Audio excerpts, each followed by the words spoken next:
selamat malam Sobat Literasi semuanya. Ini kamera yang mana nih? Banyak ya kameranya ya? Kabarnya agak banyak ya. Ya banyak, kita kesana. Gimana nih kabarnya semuanya? Baik, alhamdulillah, baik. Yang ditanya pemirsa kita ya. Gak apa-apa, kita mewakili ya. Oke, semoga yang nonton pada dalam keadaan baik semua ya. Amin. Sebelumnya kita kenalan dulu nggak sih? Enggak, lu udah banyak yang kenal nih. Iya. Enggak. Yaudah, ini saling kenalan nih, atau gimana nih? Kenal. Iya. Gak gitu dong. Kan gitu ya? Gak gitu. Oke, Konsepnya dari gak aku gitu. dulu kali ya. Oke, Asli. Halo, aku Asli Ezekiel selaku moderator buat podcast kolaborasi literasi NBS UMN dengan MNC Publishing hari ini. Tapi aku nggak sendirian nih, aku sama dua manusia di kanan kiri ini. Manusia. Dia bukan sih, dia pohon. Iya, aku pohon. Bener. Aku jenis lembut. Ini agak kayak Tom and Jerry gitu ya. Iya. Enggak kok, tapi kita baik kok. Kita baik kok. Di belakangnya aja sih. Bertarung aja di depan layar. Di belakang sama. Sama. Dengar-dengar ini ada panggilannya, penyiar dan penyair, bener nggak? Iya. Kita hari ini mau battle ya? Iya, kita hari ini mau battle, tapi kita kemarin udah janjian ya, battle yuk battle. Battle apa? Gak tahu. Jadi ya datang aja dulu, ntar kita cari yang kita battle apa ya. Kira-kira apa yang bisa menjadi sebuah masalah gitu ya? Persis, kita cari masalah di sini Cari ya. masalah. Mencari masalah. Semua orang cari solusi, kita cari masalah. Iya dong. Ya terlalu Nggak damai beda ya? hidup kita. Terlalu Gitu damai. sih. Duh, hidup tuh dikit-dikit perang lah gitu ya, kayak gitu lah ya. Astagfirullahaladzim. Oke, Lanjut. tadi belum selesai perkenalan sih. Oh iya. Asli. Monggo Asli. Dari penyiar dulu kali. Iya bener penyiar. Penyiar. Oke. Penyiar karena kan nama saya Galuh Pandu, biasa dipanggil Galuh. Yang cewek-cewek, tapi yang cowok-cowok bisa panggil saya. Ngena ya, ngena. Salah dulu. Hmm. Oh. Jangan buka kan. Siap Mbak, siap. Oke, kalau dari si penyair, Kenalkan, saya Hilmi Farhan. Aduh, sulit nih berkata-kata ya. Gimana sih, kamu kan seorang penyair? Ya tapi kan saya bukan penyiar gitu loh. Yang biasa ngomong di mic, aku biasa ngomong dengan kata-kata gitu. Oh, I see. Nah, aduh sulit nih mikir-mikir nih. Oh ya, aku Hilmi Farhan. Aku yang menulis buku Witi Tresno. Kalau mau dibilang profesinya apa, saya seniman kata yang kebetulan jadi dokter juga. Begitu. seniman Nggak biasa. Seniman kata. Iya, seniman kata. Oke, berarti ini ada Kak Galuh sama Kak Hilmi. Yeay. Yeay. Selamat menyaksikan podcast ini. Semoga bermanfaat. Amin. Oke, ini di depan kita ada buku apa ini? Wah. Buku apa nih? Ada yang bertanggung jawab terhadap buku ini? Di sebelah sana kayaknya. Bertanggung jawab nih gimana ya? Ya, Terhadap berdirinya dan terciptanya buku ini. ya, jadi ini adalah buku kumpulan puisi. Buku pertama yang dicetak dan buku kedua yang ditulis. Bingung nggak? Iya dong. Nah, gitu ceritanya. Asli bingung nggak sih? Buku pertama yang dicetak. Lah, berarti yang buku pertama nggak dicetak ya? Enggak, Iya kan Asli ya? Bener juga sih. belum tak cetak. Belum. cetak, ya? Mungkin ntar kita bahas ya. Itu ntar kita bahas buku pertama. Ini buku kedua aku yang aku tulis, judulnya Witi Tresno Jalaran Soko Kulino. Asik. Witty loh ya, bukan witty. Bukan Witing, Witi. Yang bingung WITTY. Artinya apa sih? Artinya bermain kata. Lebih rincinya gimana? Nanti kita bahas ya. Ya. Gitu Asli. Kalau dari Kak Galuh sendiri udah pernah baca nggak sih keseluruhan bukunya ini? Oh, pernah. Nah. Buku ini tiba-tiba datang ke rumah saya Oh iya. Oh, gitu. untuk dibaca, bukan untuk dipajang. Ya, jadi aku tertarik karena biasanya kan Witing Tresno Jalaran Soko Kulino. Iya, bener. Cuman ini witty, saya nggak tahu witty itu apa. Kalau di bahasa Jawa, wit itu pohon. Pohon, iya, Karena saya bener. tadi bilang Persis. dia bukan manusia tapi pohon. Witty gitu. Dan ini menarik karena gambarnya ini kayak ada terkesan kekanak-kanakannya, tapi ini adalah kumpulan puisi gitu. Bukan puisi tapi ini puisi. Persis. Ini saya nggak tahu arti puisi itu apa gitu. Mungkin nanti kita bisa tanya ya sama yang bertanggung jawab terhadap penciptaan buku ini. Dan beliau ini adalah seorang dokter. Jadi kita aku sama Hilmi bertemu di sebuah event gitu ya. Mm. Terus 1990 berapa gitu ya. enggak sih, kayaknya sebelum Masehi. Belum masih iya. Terus kita ngobrol-ngobrol, ternyata dia adalah pencinta buku gitu, dan aku juga adalah seorang penyuka sastra gitu, dan buku kan adalah part of sastra gitu ya. Terus ketika ngobrol-ngobrol ternyata circle kita sempit gitu loh, ternyata dia adalah teman dari teman aku gitu. Ngobrol-ngobrol, dia adalah seorang dokter dan ternyata adalah seorang penulis buku juga, dan saya baru ketemu orang yang dokter tapi penulis buku di Malang, ya baru seorang Hilmi Farhan. Wah, makasih. Bagus. Terus abis baca-baca nih kan ya, ada nggak sih puisi tuh yang berkesan gitu, menempel? Ada. Duh, ngedek aku. Jadi Ya saya Allah. buka nih. Aku buka nih. Ini pertama udah ada tulisan semoga nyam-nyam. Sedangkan nyam-nyam adalah salah satu makanan favoritku waktu kecil. Sama. Yang tidak mampu dibeli waktu itu. Oh, aduh, banget ya. Gitu ya. Enggak, bukan tidak mampu, tapi lebih ke karena orang tua kan menganggap itu jenis ciki-cikian gitu kan. I see. Jadi Ya. anak kecil waktu itu seumuranku tuh dilarang untuk beli jenis ciki-cikian gitu. Ini menarik gitu, kayak aku akhirnya kembali ke masa lalu. Ini adalah sebuah makanan favorit yang tahu nggak sih, wadahnya gede tapi Iya, isinya ya kan? kecil ya. Tapi itu enak gitu. Enak banget. Ini nggak tahu filosofinya Hilmi membuat kata nyam-nyam itu apakah dari situ atau tidak, aku tidak tahu. Nah, melompat ke halaman 17 ya. Enggak.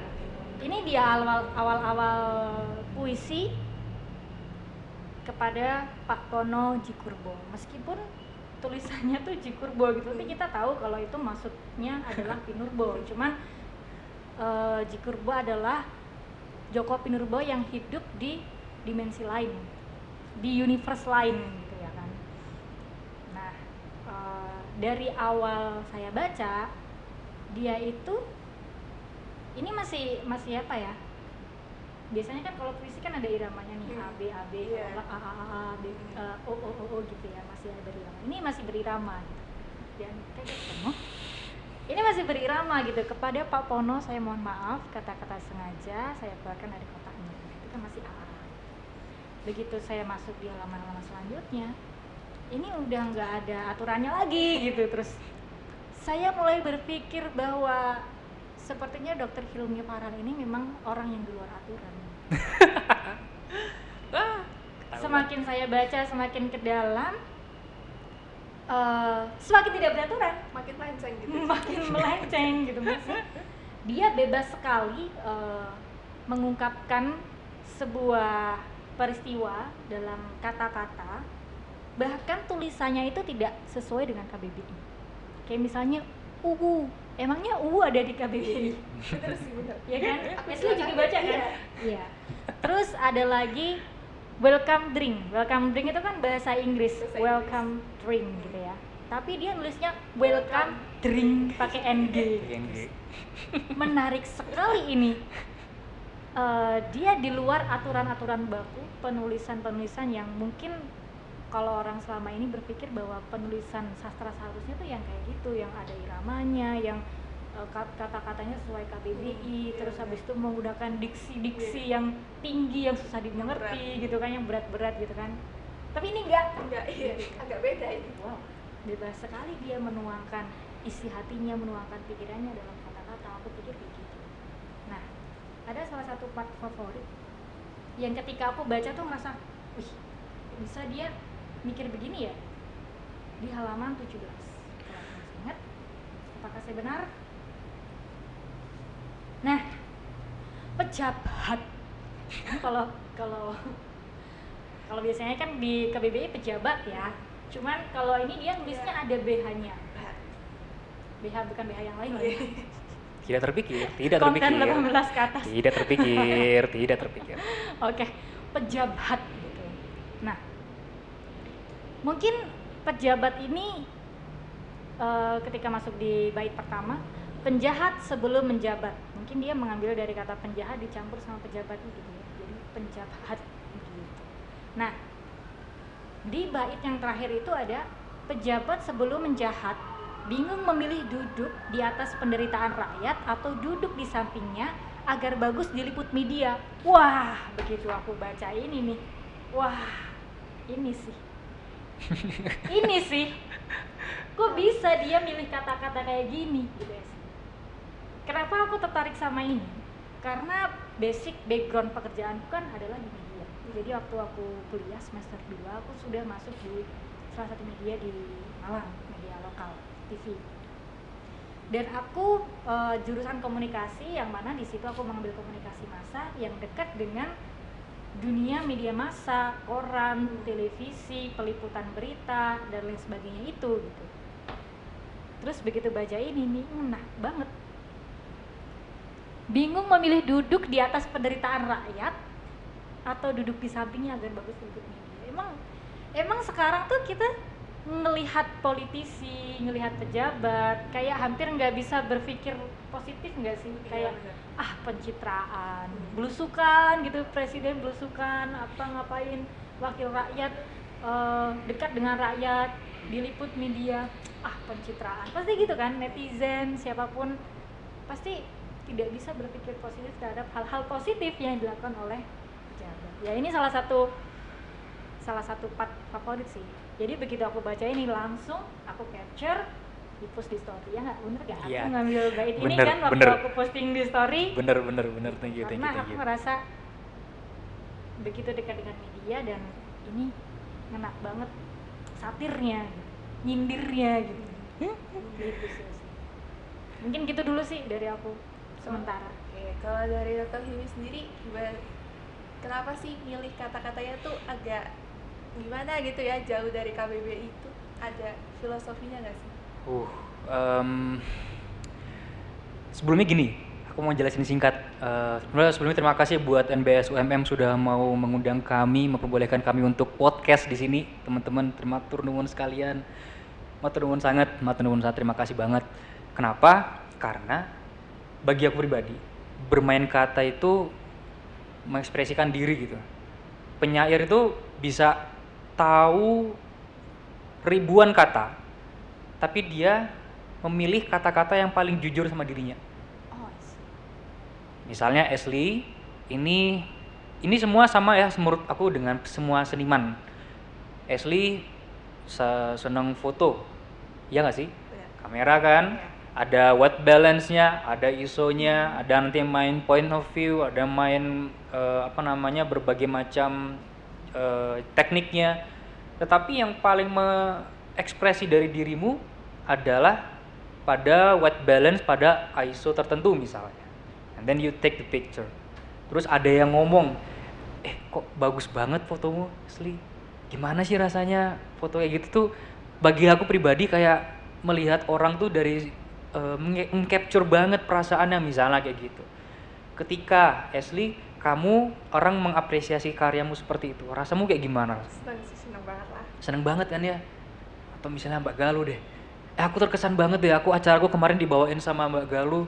Galuh aja nggak sih, kan kita seumuran. Iya, Galuh atau Mbak Galuh, makasih banyak, aku udah di MC-in sama Galuh kemarin.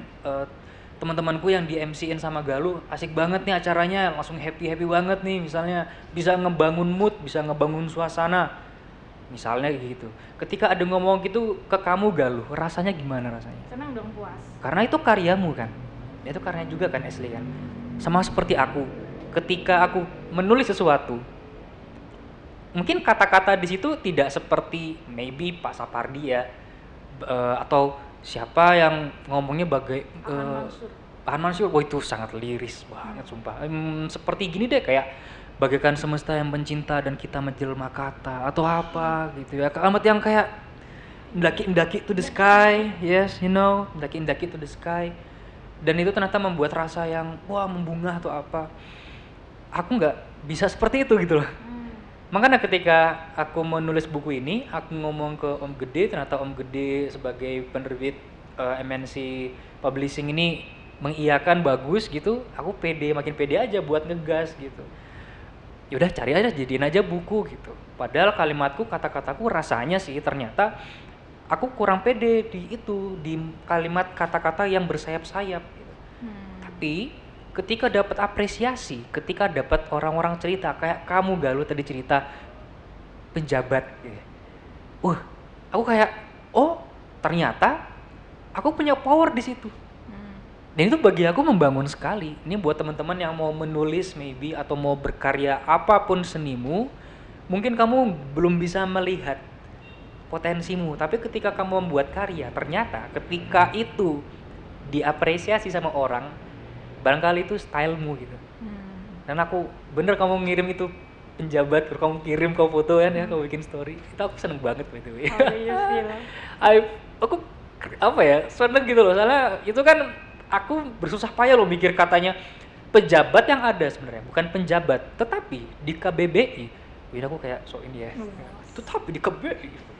Tapi di tapi di KBBI penjabat itu adalah pejabat sebenarnya, tetapi dalam jangka waktu yang tidak lama sebenarnya. Jadi which is sebenarnya juga sama-sama menjabat sebuah jabatan gitu ya. Nah ini tak mainin aja nih penjabat penjahat, kayak ganti aja B sama H-nya gitu kan. Terus memikirkan analoginya tuh berat by the way. Bagi aku salah satu puisi itu puisi yang berat gitu. Penjahat kalau mau menjahat dia akan duduk di depan dia akan gimana Pak liriknya? Liriknya. Dia akan duduk di atas penderitaan rakyat. Di atas penderitaan rakyat atau duduk di sampingnya agar bagus diliput media gitu. Itu mikir banget loh aku by the way. Analoginya gimana ya kalau penjahat mau menjabat atau penjabat mau menjahat. Itu bagi aku permainan kata yang wah asik gitu loh. Itu kena kesini sama kena kesini rasanya. Nah itu yang aku rasain ketika aku baca bagian ini gitu. Ini ngena gitu di hati. Nah gitu ya. Karena kamu orang media. Iya salah satunya mungkin itu. Nah aku tuh sering memikirkan gitu ketika menulis. Aku mau menulis ini nih. Kadang aku nggak kebayang pembacanya siapa.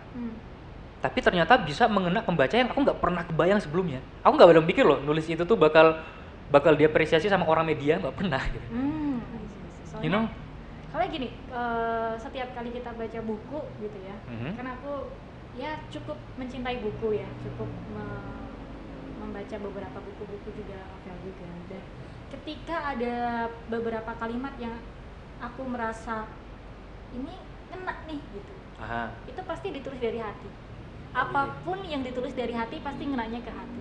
Nah itu persis. Apakah kamu juga seperti itu? Aku seperti itu. Tapi aku ada tambahan. Apa tuh? Kadang kita tuh kan maunya jujur banget sama hati ya. Tapi perbendaharaan kata kita itu ternyata kurang mewakili hati. Misalnya Ashley sedang sedih. Misalnya sedang sedih ya. Orang ngomong kata sedih bisa banyak. Aku bagaikan sudah di tepi jurang. Aku ingin lompat saja misalnya. Atau aku seperti terjatuh dari pohon yang tidak ada dasarnya misalnya. Atau apa banyak ya. Orang bisa mikir banyak nih seniman tuh. Tetapi ketika dia membuat kata yang sebenarnya rasanya sedih, tapi dia membuat kata-kata itu dengan diksi-diksi tertentu yang ternyata itu kurang mewakili katanya. Padahal artinya sama-sama sedih gitu. Nah, kalau kamu bilang kata yang jujur, itu adalah kata yang mau bentuknya bagaimanapun, itu yang bagi dia sangat serak sama hatinya, maka dia jujur sama hatinya. Nah, makanya aku ketika mikir tuh kayak gitu bagi aku pribadi loh ya. Jadi poinnya di sini, iya, aku ngerasa ketika baca ini jujur gitu, gamblang, dia menuliskannya dengan gamblang apa adanya dan bebas tanpa terikat suatu aturan tertentu gitu.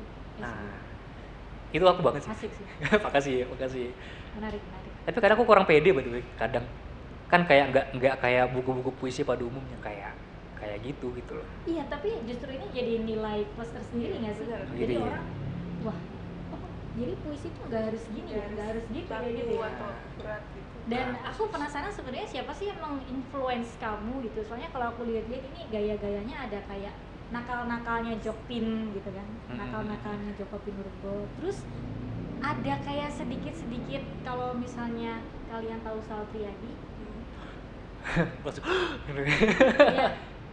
Aku kan dia kan seniman, maksudnya dia bukan penulis tapi dia seniman musik gitu ya. Cuman kan sama-sama seniman, ada sense of artnya gitu. Dan dia sering menuliskan caption dalam sebuah postingan ataupun dia menuliskan lirik-lirik lagu yang mana itu juga part of puisi juga kan pastinya dari lirik-lirik lagu itu.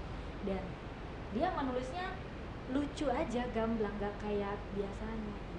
Apakah kamu juga terinfluence dari dia atau siapa sebenarnya yang menginfluence kamu? Pak Joko Pinurbo jelas. Tapi apakah itu saja? Aku rasa tidak ya. Untuk membuat orang jadi seniman kan dia sebenarnya adalah kumpulan dari pengaruh berbagai seniman sebelumnya. Entah dia mengenalnya apa tidak gitu ya. Nah, aku pribadi seneng dengan Pak Joko Pinurbo dari buku Perjamuan Kongguan. Itu kan dari sekian buku-buku puisi yang gambar depannya surreal, gambar depannya keren, apa hal-hal yang abstrak gitu ya. Ini buku cover depannya orang ini covernya Kongguan, biskuit Kongguan gitu. Dari situ aku udah mulai merasa, oh bisa ya puisi aja, buku aja nggak jelas loh, buku puisi kok kayak gini ya gitu kan. Pas aku baca, dari tertarik dari cover. Jadi ini buat teman-teman penulis ya, nggak apa-apa kamu menilai buku dari covernya sebenarnya. Nggak apa-apa. Judge the book by its cover gitu. Ya just book by its cover. Tapi ya dari situ Pak Jokpin, aku hanya memulai. Pada ujungnya aku tergabung sama Pak Sapardi, teringat dengan Pak Sal Priadi, itu salah satu yang menginfluence aku. Dan yang paling penting adalah Jason Ranti sebenarnya. Wow, Jason Ranti. Berarti tebakanku benar ya? Iya dong. Ini gaya-gaya tulisan kayak gini mirip sama Jokpin sama Sal Priadi. Salah satu orang yang influence juga. Akal-akal gimana gitu ya. Cukup cenayang aku ya.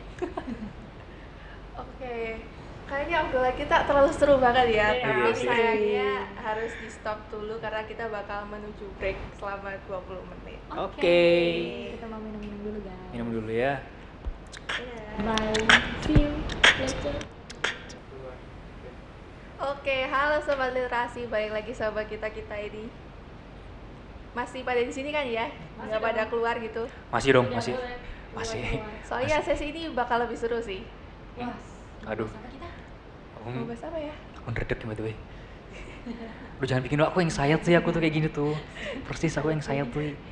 Aduh ya Allah. Apa kita? Langsung tanya aja nggak sih?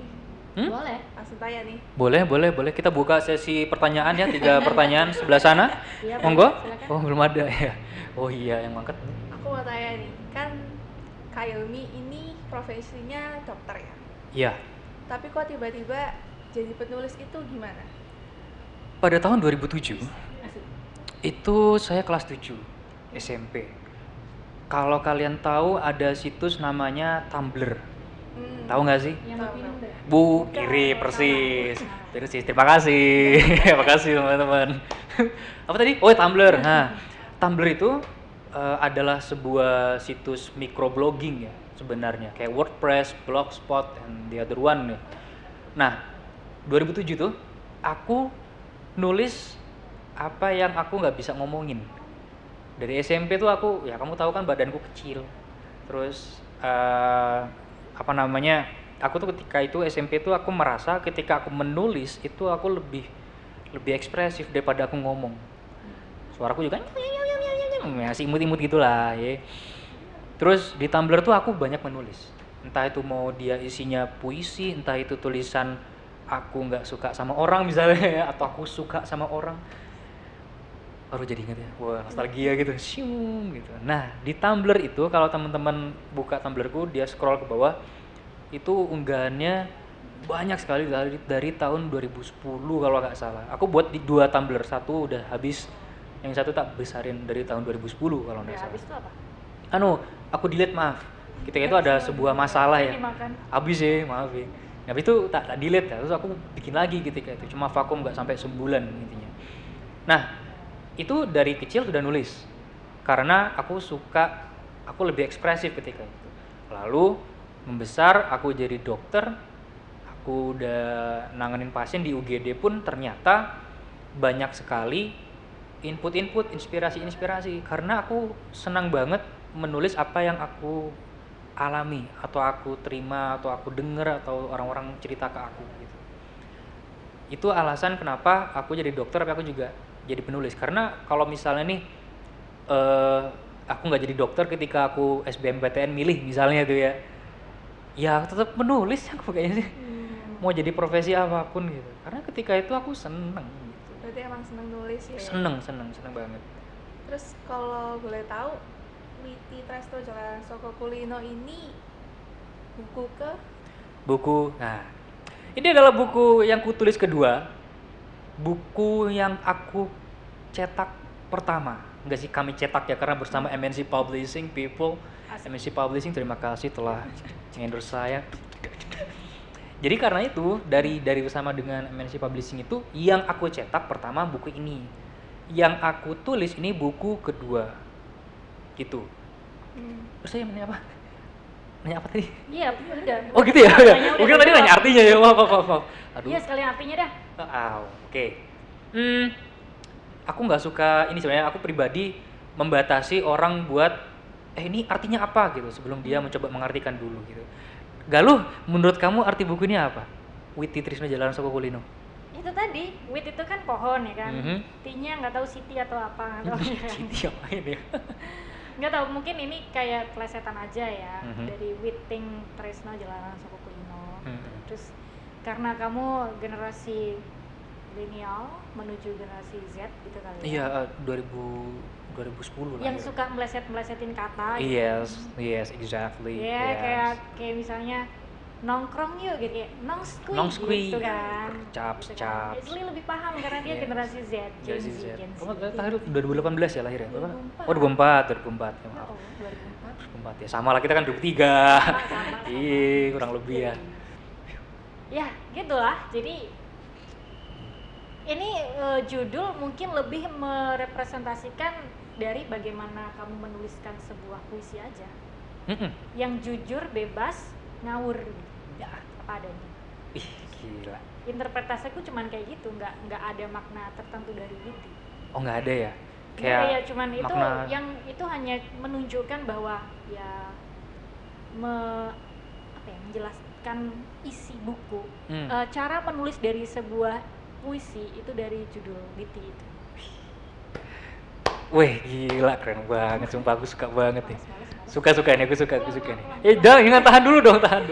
Bener, itu aku makasih ya, karena udah mencoba menginterpretasikan dari situ. Pertanyaan selanjutnya? Oh belum ya, aku balas dulu ya. Menurut Ashley, klarifikasi dong. Iya, menurut Ashley apa deh? Atau kurang lebih sama atau gimana? Ini ya, Dari judul apa ya? Aku sih dari isi ya. Oh, tidak kalau gitu. Tapi bener, dari judul itu witty itu artinya bermain kata, alias nakal, yang kasih kalau di bahasa Inggris tuh pun gitu. Melesetin kata sengaja untuk ngelucu dari situ, atau nakal secara kata, atau bermain kata-kata yang lucu. Itu deh. Terus tahun 2020 awal aku lupa, atau 2019 kayaknya aku nge-tweet 2020 aku nge-tweet kayaknya kalau bikin buku judulnya Witing Tresno Jalaran Soko Kulino, Witing jadi witty bagus deh gitu kan. Terus akhirnya aku bikin buku ini nih, belum ketemu judulnya. Terus aku scroll kan Twitter, ya you know lah ya, Twitter kadang kita suka scroll tweet lama kan, ketemu judulnya itu dari situ. Aku nge-tweet wah apakah ini sebuah pesan dari masa lalu untuk masa depan gitu kan. Aduh, dalam banget tuh. Akhirnya ya wes tak jadiin gitu. Secara arti apakah ini menggambarkan isi, aku nggak ada kepikir sebenarnya. Tapi kalau ditanya alasan filosofisnya, bener kayak kamu bilang sih, karena witty itu bagi aku ya seneng amat ya dia. Aku merasa jadi seorang interpreter yang baik ya. Entrepreneur yang baik kamu, betul.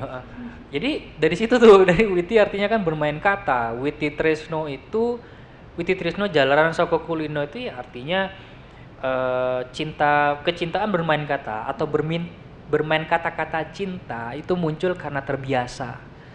I see. Kepada inilah perbedaannya Hilmi Farhan dengan sastrawan yang lain. Kalau sastrawan lain biasanya memelesetkan kata dengan kata yang lain, yang misalnya Witing Tresno Jalaran Soko Raunolio. Nah, itu kan plesetan. Cuman kamu tetap Jalaran Soko Kulino, cuman permainan di kata-katanya jadi Witing jadi witty. Persis kayak gitu. Aduh, senang aku dipahami. Oh, ini menarik nih. Kamu kan psikologi nih. pasti udah pernah tes MBTI. Aduh, ini barusan ditanyain tadi. Oke, baiklah kita tanya apakah Oke. MBTI dari seorang Hilmi Farhan? Aku INFJ. Really? Really? Introvertku sekitar 67%. Oke. N itu kalau nggak salah sensing, enggak. N itu image, aduh aku lupa ya. Intuition. Yes. N itu intuisi, aku lebih senang berimajinasi banget gitu. F feeling, aku sangat perasa ya. And Perasa, mudah sakit hati. J itu judge ya. Judge ya. Itu suka apa? Ya itu sih lebih senang ngejudge itu sih sesuatu hal gitu. Fun Terus fact. kenapa? Apa? Terus apa dulu? Asertif. Asertif Oh, itu asertif. berani ngomongin soal perasaannya dengan cara yang dia lebih piawai kayaknya gitu lah, pinter ngomong. Assertif itu lebih tangguh juga ya kan? Oh ya rasanya gitu Lebih ya. tangguh, lebih tough gitu orangnya. Kayaknya ya. Gitu. Jadi tidak mudah terombang-ambing oleh sebuah influence dari lain. Jadi ketika Persis. punya prinsip, ya itu prinsip yang harus dijalani. Idealnya tuh loh agak ketinggian. Ideal. Ha-ha. Fun fact, Feeling ya. kita cuma beda satu huruf di akhir aja. Oh iya? Apa? INFP. Wah, damn. P itu apa P itu ya? Perspektif. Perceiving. Perceiving. Jadi kayaknya kamu lebih ini ya, sangat tertata rapi ya kalau mau plan gitu juga ya. Mungkin basically begitu, cuman karena masalah lingkungan aja yang akhirnya membuat aku sedikit ceroboh. I see. Tapi untuk hal-hal yang akhirnya mengharuskan aku untuk ketat, akhirnya aku menata semuanya. Bahkan barang-barang itu aku nggak bisa gitu loh terlihat banyak hal gitu di satu meja. Aku kumpulin nih yang bagian peniti ini sampai hal-hal kecil kayak gitu, bagian Gile. karet-karet kecil di tempat ini, bagian jarum pentul di sini, itu sampai aku beli tempatnya, aku kumpulin itu. I Gitu see. lah. Karena memang harus kayak gitu Ah. akhirnya gitu. Nah, ini kayaknya kamu kayak Ashley juga kayak gitu Itu Ashley. ya Pak Cibus. Sebenarnya tadi aku nggak tahu, cuma setelah aku scrolling chat sama teman aku, ternyata aku pernah ngirim screenshotannya. Apa? Aku INFJ juga. Oh my Oh my god. Pembicaraan ini ternyata sangat satu frekuensi guys. Kita sama-sama INF ya teman-teman ya. Makanya kita bisa saling memahami satu sama lain. Pantes, kita nggak janjian banget kan kesini kan. Iya, Itu udah punya janjian. satu rasa, one heart. Honda. Oh ya maaf. Ya maaf. Wow, luar biasa. Really. Nah, itu tuh ENFJ tuh berarti sudah pernah tahu. Tapi ya sebenarnya MBTI itu cara untuk mengenal ya. Cara untuk mengenal. Bukan aku tuh itu banget dah. Yes. Tidak Itu harus. benar. Aku sama Ashley juga meskipun kita sama-sama INFJ kan kamu Beda tapi. bagi beda kita ya, masih beda. Gitu. Kan ada weton. Betul. Ada Beton. Itu pasti akan mempengaruhi Iya, ini, watak kita. Aku lahir Kamis Pon aku lahirnya. Nggak boleh ngomong kayak gitu ya. Nggak boleh ya. Iya, jadi disantet nih. Iya, nggak kok fake kok, itu fake kok. Selasa Pon aslinya. Oke, ini Gitu. kenapa kita jadi ngomongin psikologi ya? Tapi, Oh, iya. Tapi selalu berhubungan sih. Hmm. Apakah Ashley juga gemar menulis untuk mengungkapkan perasaan dan isi hatinya? Nulis, tapi di HP, Nah, di Gitu notes kan? gitu. Iya. Sama, kita adalah orang-orang yang Persis. kesulitan untuk berbicara Benar. sebenarnya. persis. Walaupun saya adalah seorang public speaker dan seorang MC gitu, Tuh. tapi untuk menyuarakan isi hati tuh susah banget men, susah Gitu ya? banget. Wah, aku baru tahu nih. Kayak nggak bisa.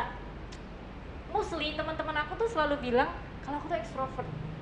Karena terlihatnya seperti ceria, seru, bawa suasana acara lebih meriah gitu-gitu kan. Terus suka bersosialisasi. Emang, cuman abis itu capek Pak. Misalnya aku lagi di acara nih, di acara gitu kan, terus wah rame party gitu. Selesai acara langsung Capek gitu. dia langsung diem aku. Kamu butuh waktu buat dirimu juga kan. Dan kamu berarti Recharge energi loh. berarti kamu seneng banget tulis juga di notes. That's right. Kamu juga berarti.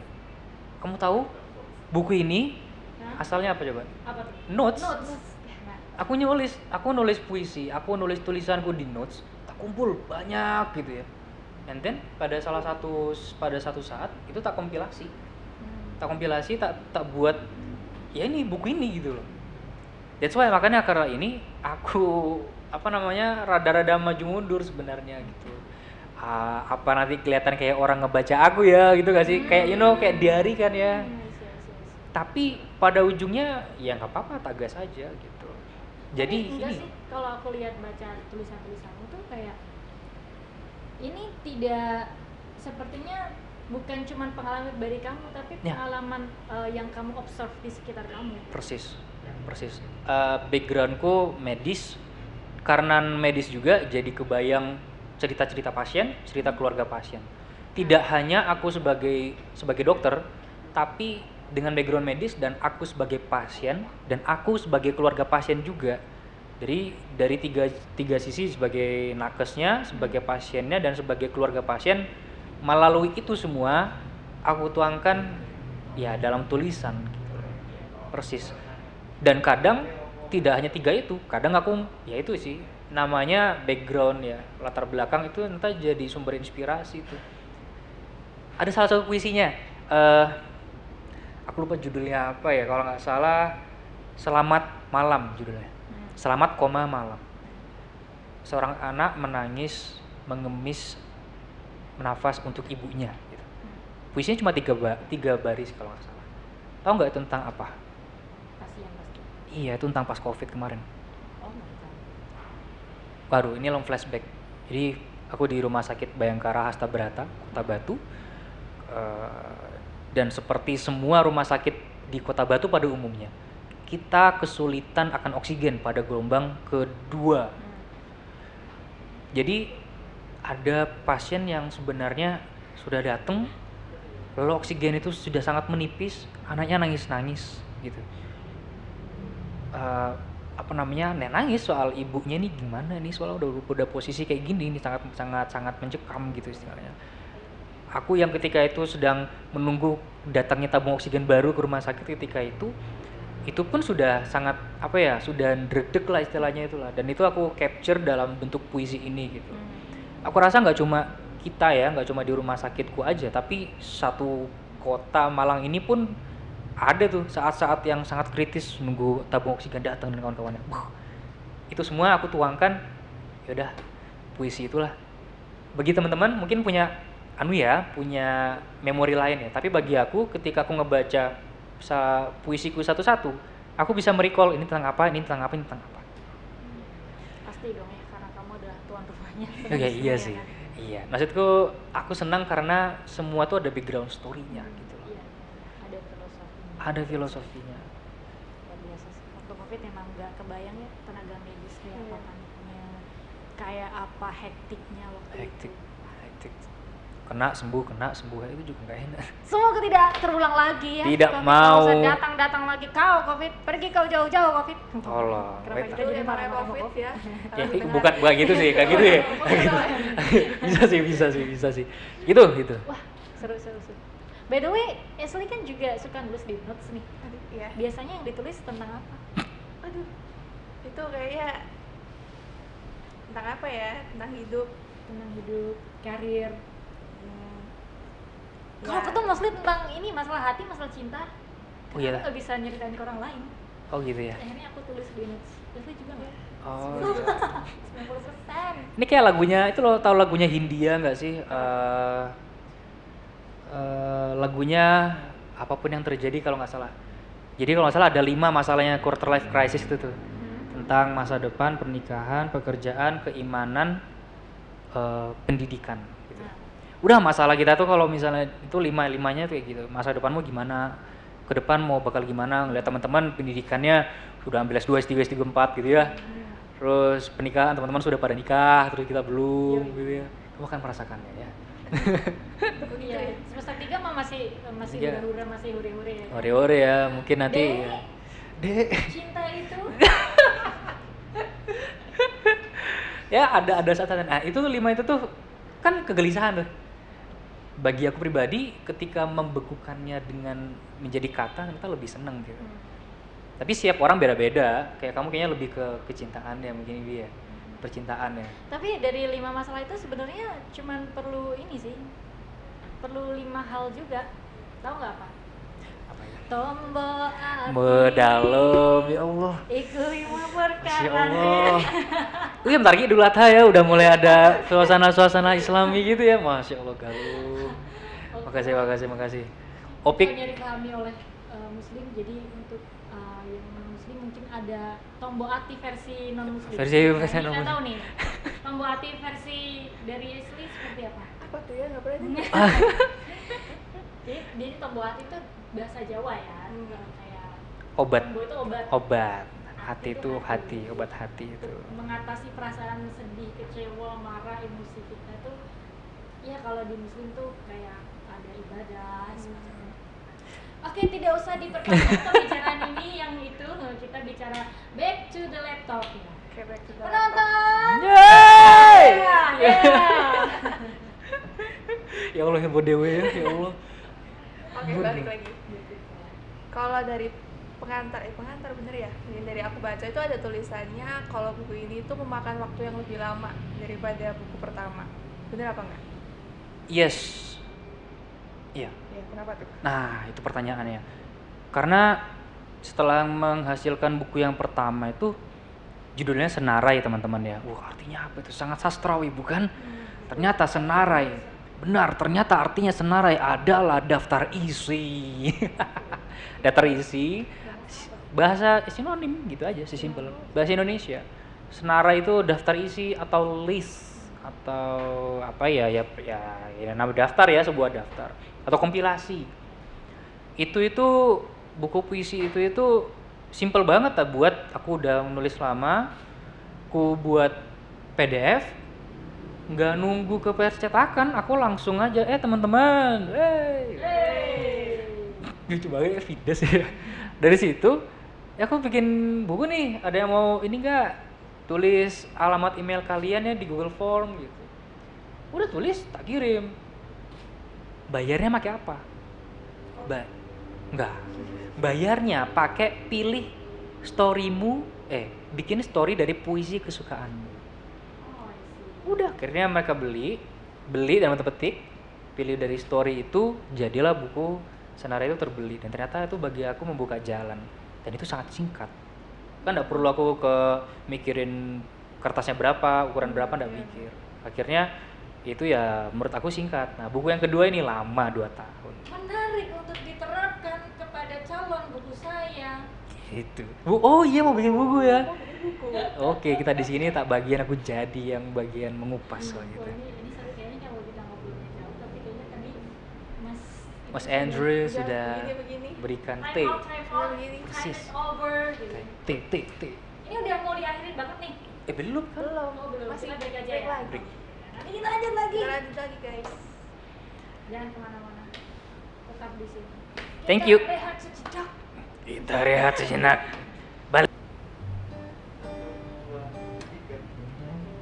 Oke, halo. Balik lagi sama kita. Hai. Kak Galus sama Kak Yomi ini kerasa dingin-dingin gitu gak sih? Iya, dingin banget Tahu nggak rasanya. kenapa? Kenapa? Karena kita udah ada di puncak acara God! Itulah pemain kata-kata dari Sumpah, Asli. punchline gila. Sumpah, aku gak mikir loh, betul, keren banget nih, keren banget. Kamu mikir ya, sejak kemarin dia disiapin ya? Aku gak ekspektasi dia akan bikin punchline seperti itu. Dia baru tahu jadi. Keren. Terus gimana? apa tadi? Ya. Ya, kita udah Oh iya, sampai sampai di di puncak puncak acara podcast. Sedih Terus- banget. Sebenarnya seneng ya, karena kita udah sampai di puncak, tapi sedih karena kita harus berpisah. Iya. Wis. Jangan dong. Terus ini kan bersatu lagi. Iya, entah. Kalau rame lanjut jilid 2 ya. Iya. Lanjut part 2. Lanjut part 2. Sebelumnya aku mau ngomong sih, ini apa tadi?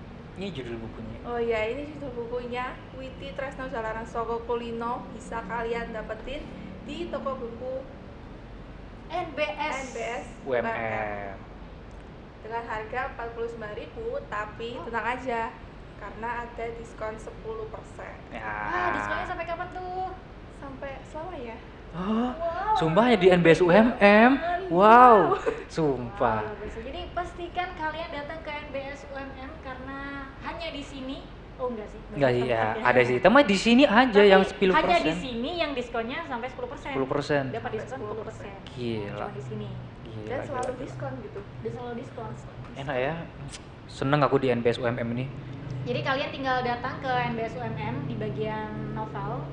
Ya bener nggak sih maksudnya di? Kayak bagian novel ada, di bagian indie ada. Wah, Oh bagian ini ada, bagian novel ada dengan judul Witty Tresno Jalaran Sokokulino. Ya. Harus gitu banget bahasanya ya, Penulisnya adalah Inggris. Hilmi Farhan. Hey, Ya, yang di sini. sampulnya berwarna putih, tulisannya berwarna-warni. Jadi terserah dia maunya kayak gimana. Cuman 49.000 aja, diskon 10%. Selain penyairnya Hilmi Farhan, ada ilustratornya. Wow, jangan dilupain. pasti. Wah, ini Ilustratornya dari Rasu. Rasu, Iya, panggilannya Roro, Oh, tapi Roro. secara nama ilustrasinya, nama ilustratornya itu nama pena kalau kita itu adalah Rasu. Rasu. Kalau kalian cek di ininya di Instagramnya ada di titik Rasu, HI_RASSU. Cari aja itu. Tinggal dicari, dia ilustrasinya juga lucu-lucu ya kan. Ini kayaknya emang sefrekuensi sama penulisnya. Jadi gambarnya suka-suka dia juga. Suka-suka kita. Coret-coretannya suka-suka dia. Suka-suka Intinya, kita. Ini buku menarik banget untuk menjadi referensi alternatif, referensi tambahan kalian dalam dunia sastra, karena ini beda dari yang lain. Kalian tahu bedanya apa? Belilah bukunya. Aduh, udah mikir ya. Nah ini Kak Ilmi tiba-tiba bawa gitar, ini mau ngapain? Wah, Iya nih. menarik. Kebetulan dari rumah sakit kan. Oh bukan habis ngamen ya? Enggak sih. Kirain ada promosi lain. Enggak. Aku sebenarnya sering banget naruh gitar di rumah sakit. Jadi maaf ya Bapak Nimpuk Karumkit ya. kalau melihat saya, Bapak Kepala Rumah Sakit, mohon maaf. Gitar ini aku taruh di ruang jaga. Kalau misalnya habis jaga atau di sela-sela jaga lagi ada waktu luang, gitaran. Atau enggak ngerekam, ya you know lah, anak-anak senja, you know. Menghibur lembut-lembut yang ada di sana. Ya pocong, nggak pun. mesti sih, nggak mesti. Ya. Hanya beberapa aja, paling gendruwo. Ya, Oh gitu. iya. Sama aja dulu. Terus. Suruh ngapain nih dia bawa gitar nih? Ngapain tuh? Ngapain kita? Nah, jadi berhubung ini sudah lewat bulan Juni, aku pingin membawakan lagu yang bagi aku ngena banget sebagai seorang seniman kata. Wah, apa tuh? Judul lagunya Begini Nadanya Begitu oleh Jason Ranti. Nadanya di situ. Oke. Oke. Kalian pada nggak sabar nggak sih dengerin? Oke, jadi Kak kalian gitu. Ilmi? yang di sini Iya. yang bisa nyanyi semuanya ikut nyanyi, dua tangan di atas. Oh, nggak ada. Bisa dong. Oke, Oke. sudah tersetem. Boleh dimulai berarti ya? Oke. Silakan Yasna di present. Meet ya. Jadi ini sudah kami persiapkan. Wow, maaf. Nah, ini mikrofonnya ke sini. Hups. Oh, bisa dideketin ternyata. Bisa. Wah, canggih banget gitarnya. Dia aja yang nggak bisa dideketin. Ini. By the way, mengapa aku terjun ke sastra itu karena aku dikenalin sastra sama mantanku. Ya, Oh my god. kita bahas itu di jilid 2. Asik. Siapa kang mantan? Oke, semoga terhibur. Kalaupun senang, monggo cerita ke aku ya artinya apa kira-kira.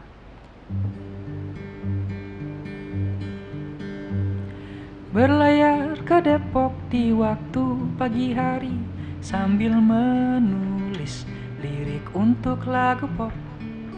Bilangnya begini, maksudnya begitu. Kita abadi, yang fana itu waktu. Barangkali hidup adalah doa yang panjang, tapi oh sayang doanya mesti seragam. Karena tak dapat kuungkapkan kata yang paling cinta, ku pasrahkan saja di dalam dia. Aku tak ingin menangis, menerka gerimis. Di sepanjang lorong itu aku tak ada nyali. Oh Pak Sapardi, aku ingin ngopi dengan sederhana di bulan Juni,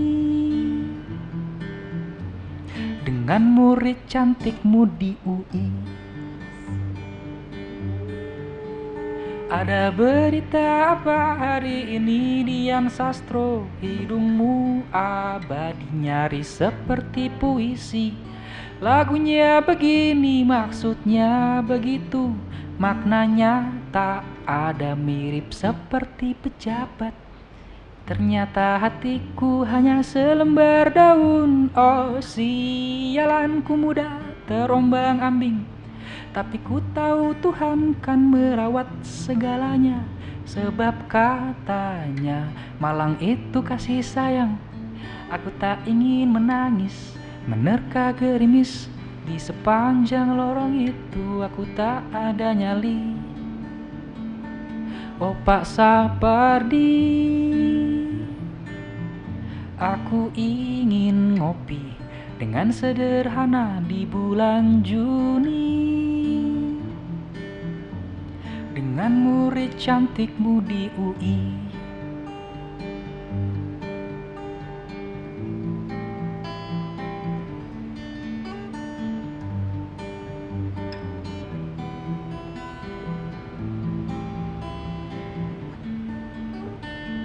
Nah, bagian ini bagian aku banget nih. Terus terang belakangan ku ingin jadi penyair, karang senjata lawan Taufik Ismail. Bolak-balik 7-Eleven ku tulis syair, sebab ku rasa di sana sangat spiritual. Ku tak bisa nulis yang indah, yang berbunga-bunga, yang ku ingin langsung saja menikam di hatiku. Tak rela engkau menangis, menerka gerimis. Di sepanjang lorong itu aku tak ada nyali. Oh Pak Sapardi, lihat Ari Reda jualan tiket di Cikini, bikin konser mini merayakan puisi. Oh Pak Sapardi, doa kami kirim dari sini. Oh cinta kami beri cuma-cuma. Oh doa kami kirim dari sini. Makasih. Itu tuh mustahil. Mustahil, dokter, penulis, penyanyi, mantannya menyesal pasti kamu. Gak. Ya Allah. Aduh, ya Allah, malu aku. Biasanya waktu dia nyanyi Speechless gitu ya sampean. Iya, aku juga masih speechless loh, tau gak sih? Oh enggak ya? sama diri sendiri. Luar biasa, luar biasa. Tapi bagiku lagu itu apa ya? Itu lagu Jason Ranti yang bagi kan dia kalau buat lagu itu selalu yang nyeleneh, yang jujur, yang nakal. Nah, itu cara menulis dia, menulis lirik lagu itu aku banget. Dan lagu ini tuh kebetulan aku suka banget karyanya Pak Sapardi, Hujan Bulan Juni kan. Sama dari situ tuh ternyata klop banget loh, kayak ngerasa anjir nih tiap kalimatnya kok aku banget gitu. Apalagi bagian yang terus terang belakangan ku ingin jadi penyair, karang senjata lawan Taufik Ismail. Waduh. Itu kayak ceder. Yang hanya orang itu yang bisa relate sama kalimat itu. Kalimat itu, ya itu sih. Keren banget. Nggak mau nyoba ikut The Voice gitu? Enggak. The Voice Kids kan maksudnya kan enggak bisa kan, aku terlalu udah tua. The Voice Cat aja sih. Ya? Gitu deh. Oke. Luar biasa. Thank you. Sebagai penutup ya, Apa tuh? aku punya challenge. Wow, Dia Cel. tuh yang di-challenge kan? Ada Iya challenge. dong. Nggak challenge, nggak afdol gitu. Oh, Abdul ya. Nggak afdol. Masya Allah. Sebagai seorang penyair, aduh, tolong bikinin satu puisi. Ada saran tema atau apa? Benda yang ada di sini. Yo, ini meja. Eh, Yo, enggak, enggak, itu bukan. bukan yang Bukan. fresh. Oh, itu Bukan bukan yang yang nyebut nama. Apa ya, bikin puisi ya. Aduh, jujur 4 cangkir 3 orang. Cakep. Bukan ya? Bukan. Pantun dong. Bukan dong. Gagal. Ulang. 4 cangkir 3 orang, saling bertemu, saling berpandangan. saling mencinta mengenai kata-kata, dan ternyata kita benar-benarlah kita. Itu Wah, gila spontan. Emang bener-bener penyair ya. Jalan-jalan ke alun-alun. Cakep. Nggak bisa, nggak jadi. Tadi kayaknya udah pantun sih, udah cakep. Udah. Aduh. Cantik. Cantik kan kamu gitu. Gitu. Kayaknya kita emang udah bener-bener di ujung acara. Jadi terima kasih banget buat Kak Hilmi, buat Kak Galuh udah hadir di sini nemenin Kamsia, aku kamsia. jadi moderator, membantu ya. Kami ya. Kamsahamnida. Terima kasih juga buat UMM Bookstore yang udah ngundang kita di sini. Makasih banyak NBS. Aduh, aku encourage banget deh teman-teman buat datang ke sini deh. Banyak diskon, banyak buku-buku yang nggak kita dapat di toko buku lain. Iya, benar. Gitu. Di sini juga ada indie corner, Persis. jadi di toko-toko buku lain tidak akan ditemukan indie corner, hanya di NBS Store UMM. NBS Store UMM. Itu bagi aku apa ya? Gini ya, nih tips nih buat teman-teman tuh. Kadang kita menemukan hidden gem itu tuh buku-buku yang anjir kok ada buku ini gitu ya. Itu tuh pada buku-buku penerbit indie. Makanya datang aja ke sini. Tuh Ya. guys, datang ke sini guys. Jangan lupa juga buat beli buku ini. Witi Tresno Jaran Soko Kulino. Terima kasih buat penontonnya, buat sobat literasi yang sudah menonton malam ini, udah ngikutin kita dari sesi 1 sampai sesi 3 ya. Makasih banyak. Semoga nggak bosan sama kita. Enggak dong. Enggak ya? Enggak. Kan kalau rame kita lanjut ke part 2. Part 2. Iya nggak sih? Oh iya. betul Ditunggu sih. part 2-nya. Part 2. See you guys. See you. Bye-bye. Dah. Terima kasih. Kita off air. Makasih. Off air. Makasih banyak Galuh. Makasih banyak. Makasih banyak Ashley. Makasih banyak para penonton.